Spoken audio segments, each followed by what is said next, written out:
Okay, periodic table, exercise 2, question 8, part 2. You have to write an ionic equation, complete ionic equation for a reaction. The reaction is between a chlorine gas is bubbled through aqueous potassium bromide. So chlorine is bubbled through aqueous potassium bromide, means KBr.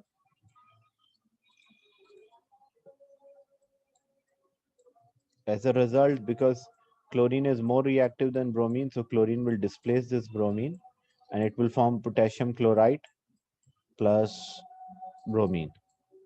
The equation must be balanced. So when we put 2 with potassium bromide and 2 with potassium chloride, the equation is balanced. Now the state, chlorine is gas, potassium bromide is aqueous, potassium chloride is also aqueous, and bromine here, because it is dissolved in water, so it will be aqueous. So what we can do, we can cancel out the ions, we cannot cancel out the molecule. So potassium is a common ion, we cancel out potassium with potassium. So what we are left with, Cl2 plus 2 bromide ion gives 2 chloride ions plus bromine molecule, Br2. So just complete this equation, put 2 here, 2 potassium, 2 chloride ions, and then bromine molecule.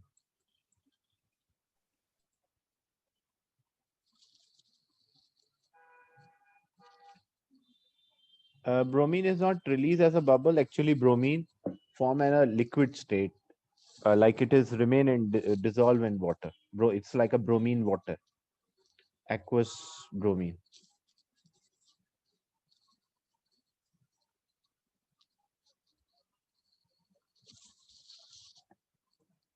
Question 3.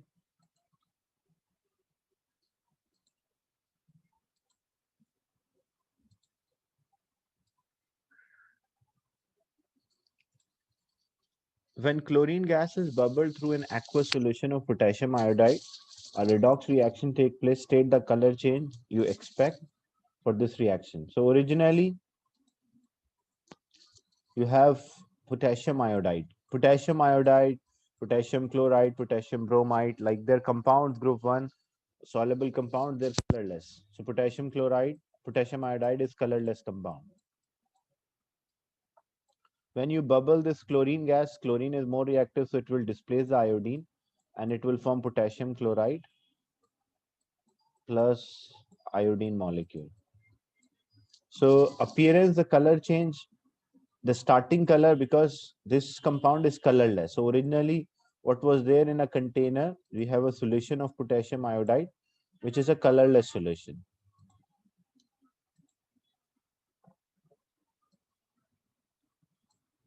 But when we bubble this chlorine gas through it,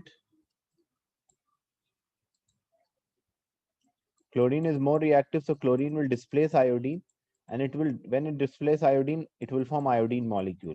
When iodine molecule is formed in the solution, then the solution can be brown is acceptable if greater amount, or yellow is acceptable if small amount. So you can mention the starting color, it will be colorless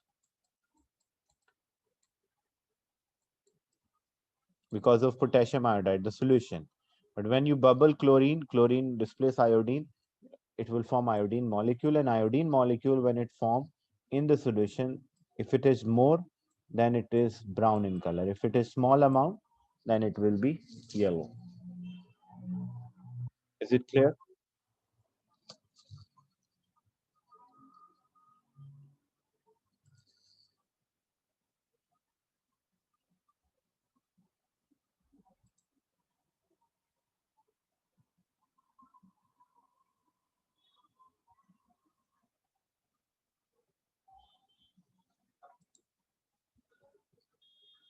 Yes, it can be orange as well.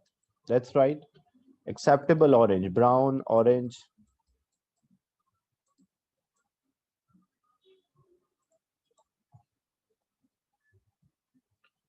Group 7, their compounds are colorless. Yes, like example, If you have potassium chloride, potassium bromide, potassium iodide, or you have sodium chloride, sodium bromide, sodium iodide, these compounds, they are colorless. But when they are molecule, they have a specific color. Any other doubt in this question?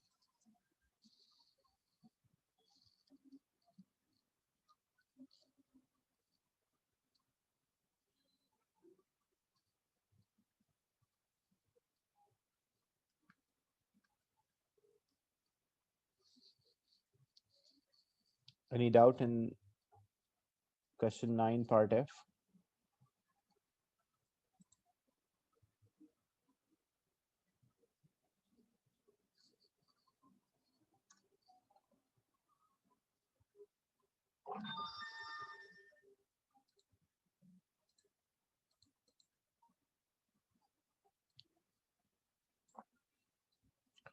A gas which contribute to climate change.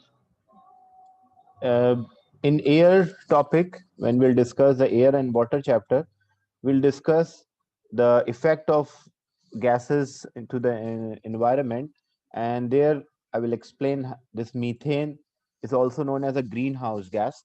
When you have, like example, methane and carbon dioxide, methane contribute 10 times more the greenhouse factor as compared to carbon dioxide. Like if you have equal molecule of methane and carbon dioxide, so if methane is there in the atmosphere, that temperature will be 10 times higher as compared to carbon dioxide.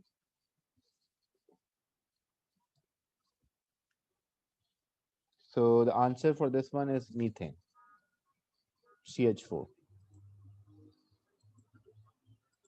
Any other doubt in this exercise 2 of periodic table?